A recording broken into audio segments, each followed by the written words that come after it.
নমস্কার, আমি রাখি। আমার নতুন আরও একটি ব্লগে আপনাদের সবাইকে স্বাগত জানিয়ে আজকের ব্লগটি শুরু করলাম। কেমন আছেন আপনারা সবাই? আশা করছি ভালো আছেন, আর আমরাও বেশ ভালো রয়েছি। এখন বাজে সকাল 7টা, আপনাদেরকে সাথে নিয়ে এই ব্লগটা শুরু করলাম। কাল রাতের বেলায় আমাদের এইদিকে অনেক বৃষ্টি পড়েছে, আর সাথে প্রচণ্ড হাওয়াও ছিল।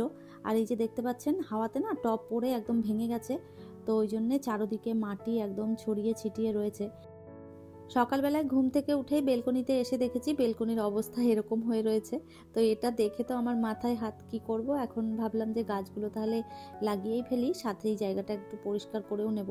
সকালবেলায় একবারে ঘুম থেকে উঠেই এই যে লেগে পড়লাম কাজে।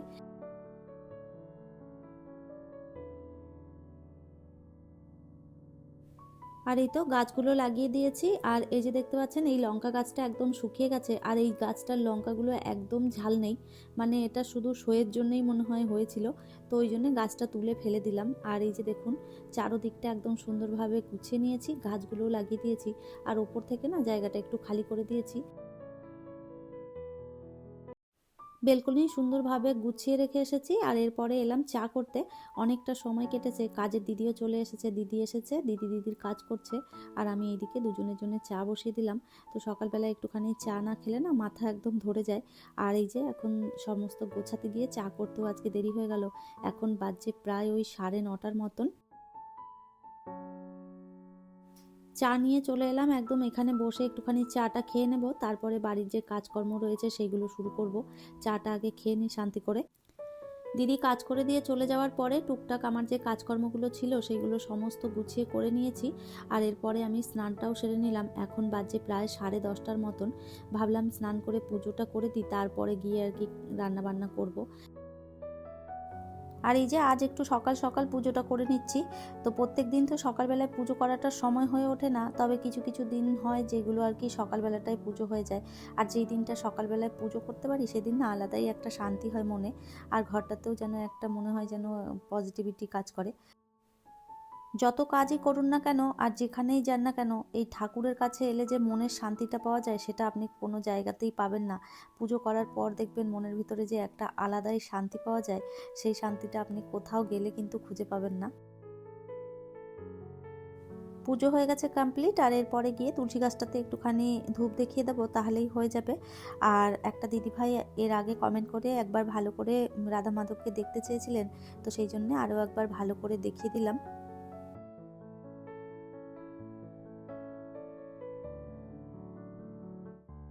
পুজো করে এরপরে চলে এলাম কিচেনে। চলুন এরপরে নিজের খাবার জোগাড় করা যাক। সকালবেলায় এখনও আমাদের ব্রেকফাস্ট হয়নি, আর তারপরে এই যে দুপুরের রান্নাও বাকি রয়েছে। দেখতে দেখতে অনেকটা সময় হয়ে গেল। আর এই যে সবার প্রথমেই আর কি আমি দুধটা বসিয়ে দিলাম। আজকে একটা আলাদা বাটিতে করে দুধটা বসিয়েছি, কেননা কালকেরই অনেকটা দুধ রয়ে গেছে। তো যাই হোক, ওইদিকে দুধটা গরম বসিয়ে দিয়েছি, আর এইদিকে আমি খেয়ে নিচ্ছি একটুখানি ছাতুর শরবত। আজ আর সকালবেলায় ব্রেকফাস্ট বানাইনি, আজকে শুধু এই যে ছাতুর শরবতটা খেয়ে নিচ্ছি। তো প্রত্যেক দিন দেখবেন খাবার বানাতে ইচ্ছেও করে না, আর আজকে যেহেতু অনেকটা দেরি হয়ে গেছে সেই জন্য আর আমি সকালবেলায় এখন কোনো রকম খাবারের ঝামেলা করলাম না। একবারে ডাইরেক্ট দুপুরে রান্না বসিয়ে দেবো।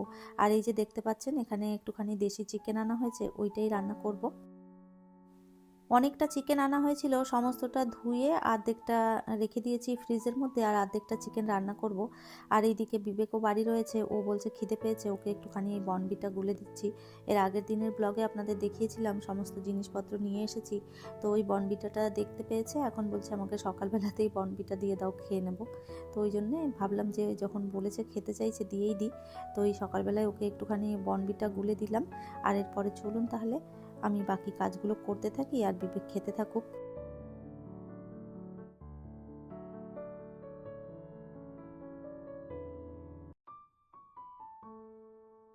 ভাতটাই আগে বসিয়ে দিই, ভাতটা যতক্ষণে হতে থাকবে ততক্ষণে সমস্ত কাটাকাটিগুলো আমি করে নেব। আর আজকে বেশি কিছু রান্না করব না, ওই শুধু করব চিকেন, আর তার সাথে করব করলা ভাজা। এমনিতেও খুব বেশি কিছু আমি রান্না করি না, আপনারা তো জানেনই। একা যেহেতু থাকি, তো এক রকম তরকারি বা কিছুর সাথে একটা ভাজা টাজা করলেই হয়ে যায়। তো যাই হোক, চলুন চালটা ধুয়ে আগে বসিয়ে দিই, তারপরে যা রান্না করব সেগুলো কেটে নেব। আর এই তো সমস্ত কিছু কেটে একদম গুছিয়ে নিয়েছি। তো এইদিকে আমি আজকে করলা আর কুমড়ো একসাথে ভাজা করব, আর তার সাথে এই যে চিকেনের সমস্ত আয়োজন করে নিয়েছি। আর এইদিকে ভাতটাও আমার হয়ে এসেছে, ভাতটা নামিয়ে দিয়ে তারপরে আর কি রান্নাটা বসিয়ে দেবো। সুপ্রিয়া ব্লগ থেকে দিদিভাই কমেন্ট করেছে, জাস্ট অসাধারণ হয়েছে বোন। থ্যাংক ইউ সো মাচ দিদিভাই, এভাবেই পাশে থাকবেন। অনু ব্লগ থেকে বোন কমেন্ট করেছে, ভিডিওর এডিট খুব সুন্দর হয়েছে। থ্যাংক ইউ সো মাচ, এভাবেই পাশে থেকো। আয়ুষ ব্লগ লাইফস্টাইল থেকে একটা বোন কমেন্ট করেছে, খুব ভালো লাগলো ভিডিও দেখে। থ্যাংক ইউ সো মাচ, এভাবেই পাশে থেকো।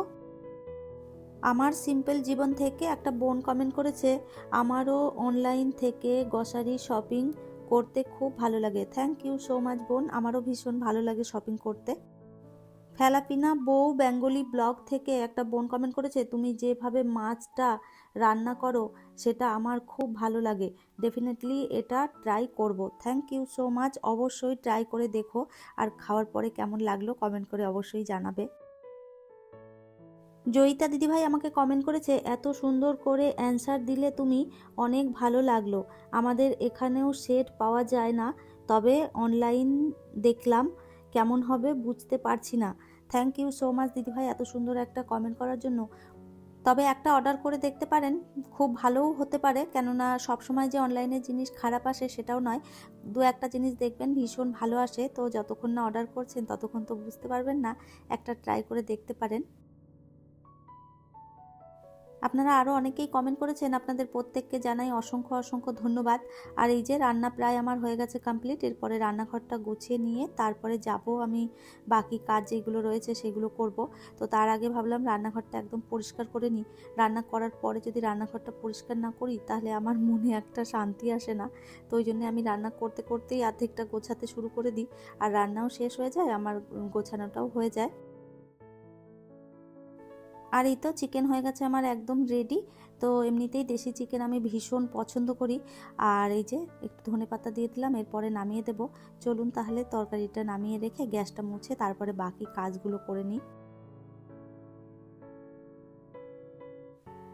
কাজের ফাঁকে একবার কাপড়গুলো কাচতে দিয়ে দিয়েছিলাম, সেইগুলো সমস্ত কাচা হয়ে গেছে। আর এরপরে এইগুলো এই যে মিলে দিচ্ছি। তো এই যে আজকে না খুব বেশি রোদ ওঠেনি, হালকা হালকা মেঘলা মেঘলা রয়েছে, দেখতেই পাচ্ছেন একদম হালকা রোদ উঠেছে।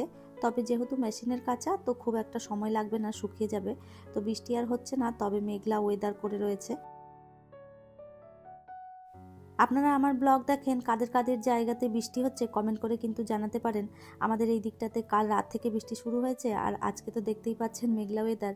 এখন ভাবছি যে প্রায় এরকম বৃষ্টি হতে থাকবে, তো ওই জন্য ভেবেছি কাপড় জামা যেইগুলো থাকবে সমস্তটাই আমি প্রত্যেক দিন ধুয়ে রাখবো। একটা দিনও জমানো যাবে না, কেননা যদি একদিন মেঘলা করে দেয়, বৃষ্টি আসে, আর যদি কাপড় না শুকায় তখন দেখবেন এত কাপড় জমা হয়ে যাবে। তো ওই জন্য ভেবেছি ডেলিটা ডেলি একদম কেচে নেব।